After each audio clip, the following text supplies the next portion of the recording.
Secretary of State Antony Blinken is making his latest visit to the Middle East today. Meanwhile, Qatar says Hamas' reaction to the latest plan for a ceasefire in Gaza and the release of hostages was generally positive. But the militants reiterated their demand for an end to the war in Gaza, something Israel has completely ruled out. NBC's Raf Sanchez reports from Tel Aviv.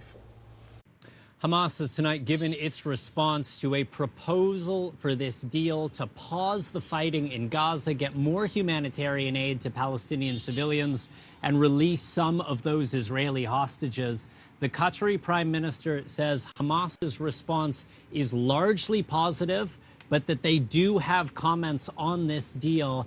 And Hamas, in their own statement, are reiterating their demand that any agreement in which they would release hostages also leads to an end to the war in Gaza after 4 months of fighting. That has been a consistent demand from Hamas, and Israel, from Prime Minister Benjamin Netanyahu on down, has consistently said they will not agree to it.